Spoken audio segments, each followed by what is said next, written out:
my UGC NET educator from SLV classes. Today we are going to do some MCQs based on business involvement and international business in commerce, subject code 08, paper 2 for NTA UGC NET JRF.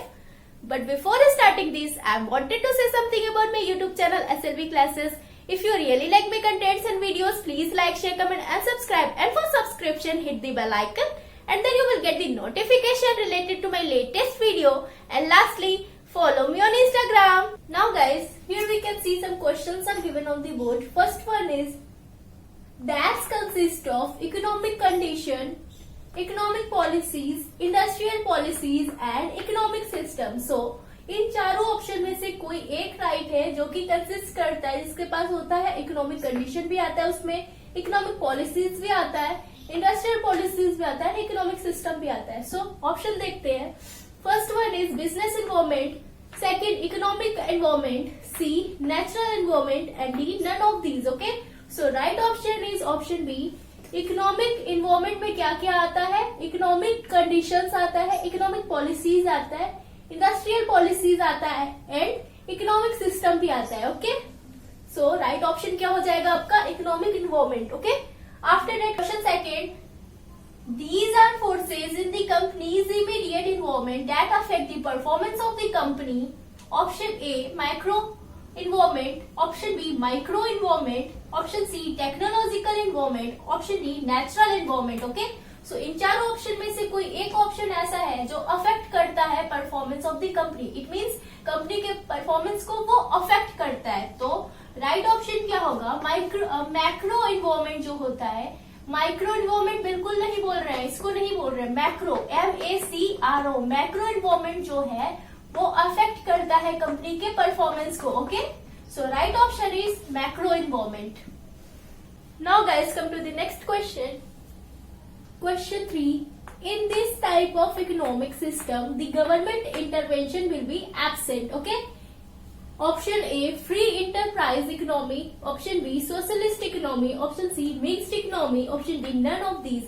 इन यहाँ पर 4 options given है. इन चारों option में से कोई एक में ऐसा ऑप्शन है जिसमें गवर्नमेंट इंटरवेंशन एब्सेंट होता है, मतलब सरकार का हस्तक्षेप जो होता है उसमें नहीं होता है. ओके, इकोनॉमिक सिस्टम में कौन से में होता है? फर्स्ट, फ्री इंटरप्राइज इकोनॉमी में गवर्नमेंट इंटरवेंशन बिल्कुल भी नहीं होता है. So right option is option A, free enterprise economy. Okay, now question 4. External involvement of businesses, मतलब एक्सटर्नल इन्वॉल्वमेंट बिजनेस का क्या है देखते हैं. First physical, B economic, C demographic and D all of these. So right option is all of these. मतलब external involvement किसी भी business का क्या क्या बताता है? Physical structure, economic structure and demographic structure भी बताता है. तो राइट ऑप्शन क्या होगा आपका? All of these. Okay, now question 5.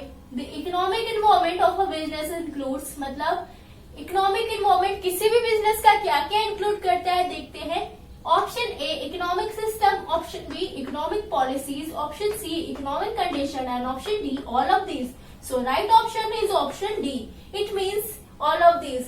मतलब the economic condition of a business includes economic system, economic policies and economic conditions. Okay, मतलब किसी भी बिजनेस का इकोनॉमिक इन्वॉल्वमेंट जो होता है वो क्या क्या बताता है, क्या इंक्लूड करता है? इकोनॉमिक सिस्टम इंक्लूड करता है, इकोनॉमिक पॉलिसीज इंक्लूड करता है एंड इकोनॉमिक कंडीशंस भी इंक्लूड करता है. Okay, so according to that option D is the right answer. Okay, all of these. Okay, now guys come to the next question. Question 6. Industrial Policy Resolution 1956 divided industries into how many categories? Okay, option A 2 categories, option B 3 categories, option C 4 categories, option D 5 categories. Okay, so right option is option B 3 categories. Okay, so Industrial Policy Resolution 1956 ने industries को कितने categories में बांटा है? So right option होगा 3 categories में बांटा है. Right option B. Okay, now question 7. Industrial policy resolution 1956 reserve industries for public sector are A12, B14, C16 and D17. Okay, so industrial policy resolution 1956 ने रिजर्व किया है इंडस्ट्रीज को public sector के लिए कितना? कितने इंडस्ट्रीज को रिजर्व किया गया है पब्लिक सेक्टर के लिए? Okay, so option D is the right answer. It means 17 industries को क्या किया गया है? पब्लिक सेक्टर के लिए रिजर्व किया गया है। Okay, now question 8। In the industrial policy resolution 1956, industries reserved for public sector were included in Schedule A, Schedule B, Schedule C or Schedule D. Okay, so Industrial Policy Resolution 1956 में industries जो reserve किया गया है public sector के लिए वो कौन से शेड्यूल के अंदर इंक्लूडेड होगा? ऑप्शन ए में ए दिया है, ऑप्शन बी में बी, ऑप्शन सी में सी एंड ऑप्शन डी में डी। सो राइट ऑप्शन होगा आपका option A. It means schedule A में क्या किया गया है? पब्लिक सेक्टर के लिए जो इंडस्ट्रीज रिजर्व की गई है वो किस में आ रहा है? कौन सा? सो राइट ऑप्शन होगा option A. Now guys come to the next question. Question 9। In the industrial policy resolution 1956, industries where both private sector and public sector were allowed were included in schedule option A, option B, option C, and option D. So industrial policy resolution 1956 में जो industries private sector और public sector के लिए reserve की गई थी वो कौन से शेड्यूल में आएगा? ऑप्शन ए में, option B schedule, option C schedule C and option D schedule D.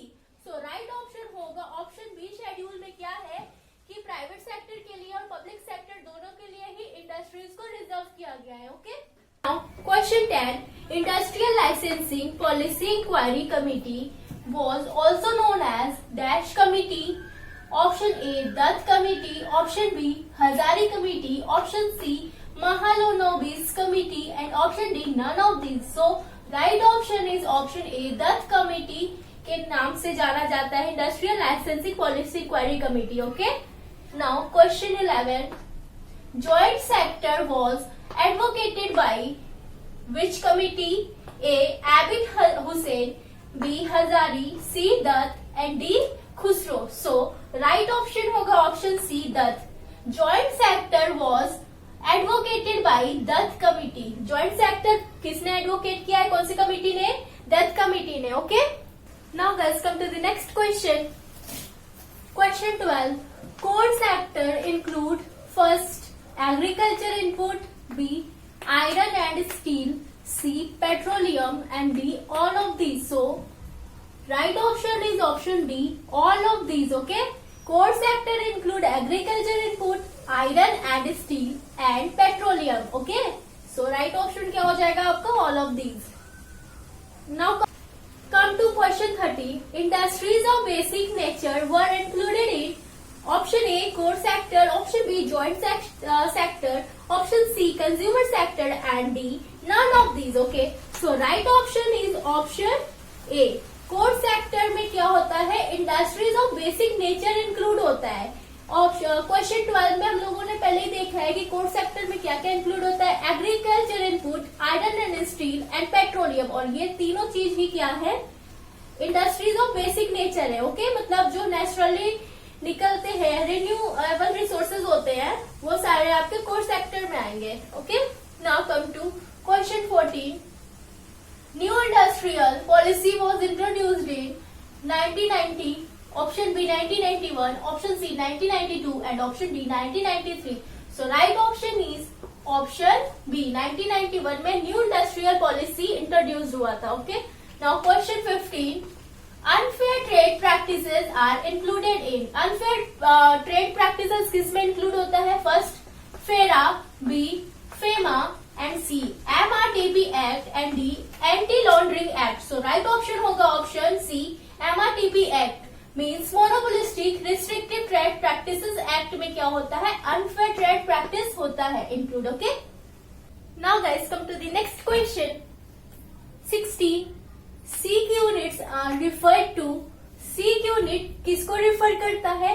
Option A FIPB, option B BIFR, option C SIA, option D DGTD। Okay, so right option होगा option B board of industrial and financial reconstruction refers sick units. Okay, sick unit किसको refer करता industrial and financial reconstruction को, okay, BIFR का full form होगा board of industrial and financial reconstruction. Now to question 17। The Foreign Exchange Management Bill was introduced by Government of India in Parliament on foreign exchange management bill कब introduce हुआ था? Government of India ने किया था parliament में, कौन से date को, कौन सी ईयर को? Option A 1996, option B 1997, option C 1998 and option D 1999।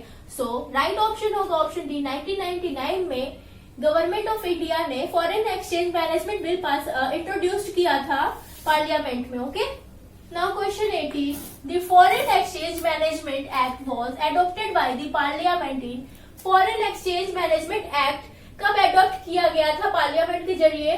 Option A 1996, option B 1997, option C 1998 and option D 1999। So right option होगा 1999 में फॉरेन एक्सचेंज मैनेजमेंट एक्ट को अडॉप्ट किया गया था पार्लियामेंट के जरिए, okay. Now question 19. The restrictive trade practices RTPS are described in which section? Option A section 33(1), option B section 33(2), option C section 33(C) and option D none of these. So restrictive trade practices RTPS की कौन से section में describe किया गया है? So right option होगा option A section 33(1) में describe किया गया है, ओके।